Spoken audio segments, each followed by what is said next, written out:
જય વાડીનાથ। તો ખાવાનું જો તમે દેખી જ શકો છો કે બહુ ટેસ્ટી લાગી રહ્યું।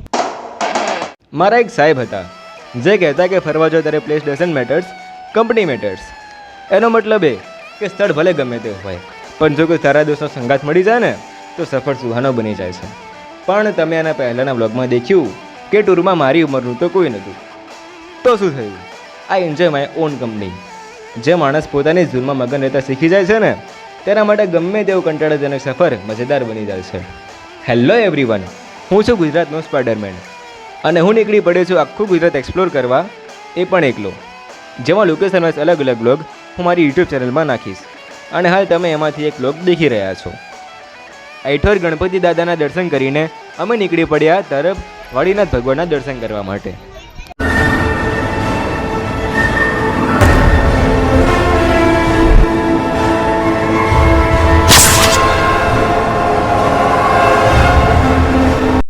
તો મિત્રો હાલ આપણે આવી ગયા છીએ તરફ, તમને બતાવું।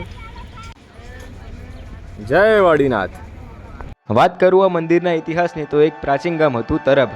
આ ગામ નીચું, મધ્યમ અને ધીમા જીવન જીવે તેવું ગામ હતું, જ્યાં લોકો મકાનોથી વધુ હૈયામાં મંદિર રાખતા। દરેક ઘરની સવાર પ્રભાતની આરતી અને સંધ્યાનું શિવના સ્ત્રોતથી ગૂંજતું હતું।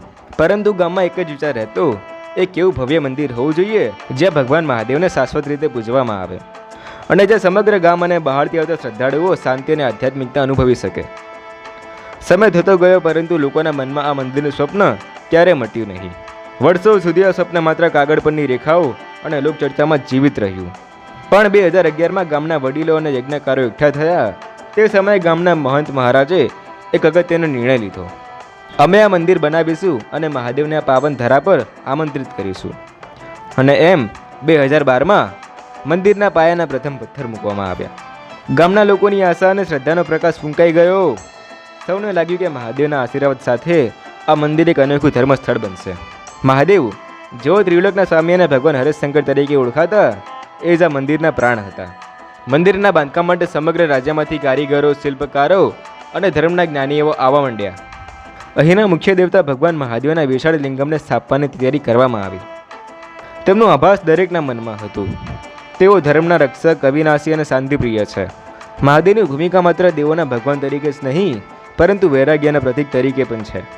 તેમનું તપસ્વી સ્વરૂપ, જેમણે હિમાલયમાં બેઠક ગોઠવી, ધર્મ અને પરમેશ્વરના જ્ઞાનનો વિચાર કર્યો, એમના ત્યાગ અને દયા સાથે લોકોનું જીવન સંચાલિત કર્યું।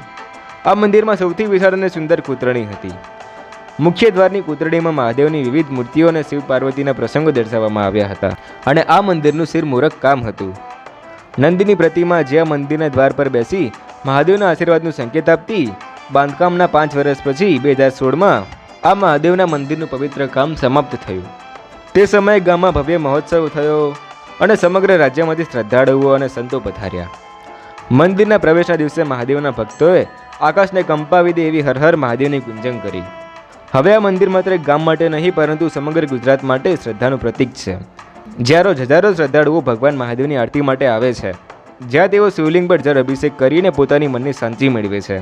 મંદિરની સદાબહાર બાંધકામ અને મહાદેવની અખંડ ભક્તિ સાથે તરફ ગામની ઓળખાણ આજે મહાદેવના મંદિર સાથે જ રહી છે, જ્યાં ભગવાન વાડીનાથ તેમના ભક્તોને આશીર્વાદ આપે છે।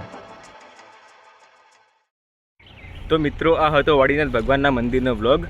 આશા રાખું છું કે તમને મારો વ્લોગ ગમ્યો હોય। જો તમને મારો વ્લોગ ગમ્યો હોય તો વિડીયોને લાઈક અને શેર જરૂર કરજો અને ચેનલને સબસ્ક્રાઈબ કરવાનું ન ભૂલતા। મળીએ, બાય બાય।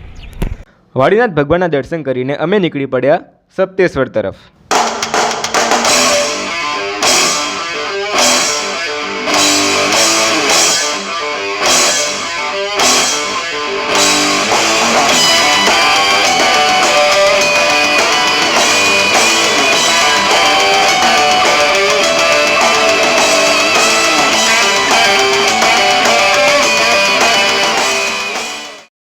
તો મિત્રો, હાલ આપણે આવી ગયા છીએ સપ્તેશ્વરે।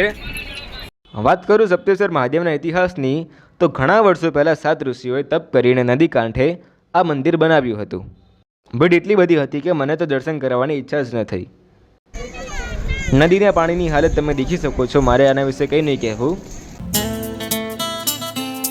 અહીં ઘણા બધા આવા કુંડાળા પણ હતા, ખબર નહીં શેના છે, કોઈને ખબર હોય તો કમેન્ટ કરો ને।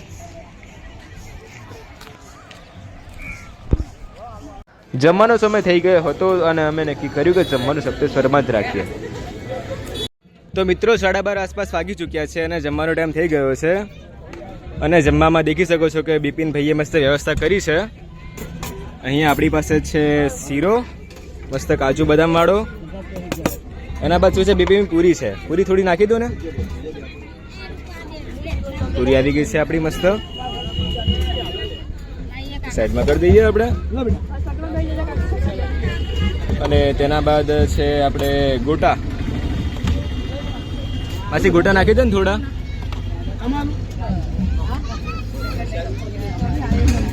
હજી બે નાખી દો. અને એના બાદ છે મસ્ત મજાનું મગનું શાક.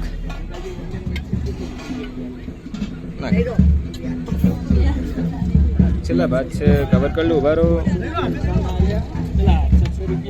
ભાત છે થોડા. પૂરી અટેંગ ખાલી મૂકી દો ને થોડા. બસ મૂકી દો. અને દાળ છે અને થોડું આપણે સલું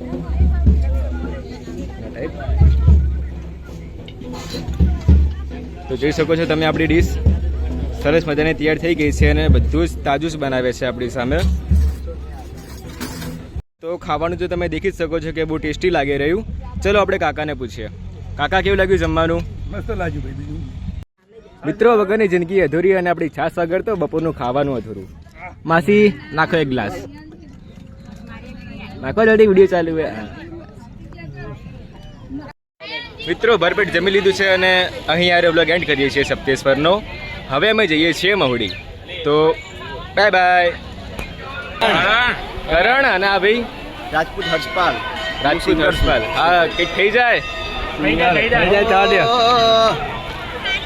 હે વાદળ વિદાયના કેવા રે ઘેરાયા, આખો નાયા ગણીએ મેહુલાયા. વાહ ભાઈ વાહ. નસીબના કેવા રે લખાયા,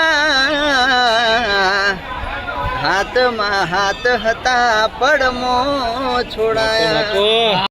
બધા લોકો સાસુએ હાથ ઊંચો કર્યો, નણંદે ઊંચો કર્યો, દેરાણીએ કર્યો, જેઠાણી કર્યો, તો એક બહેને ઊંચો ના કર્યો.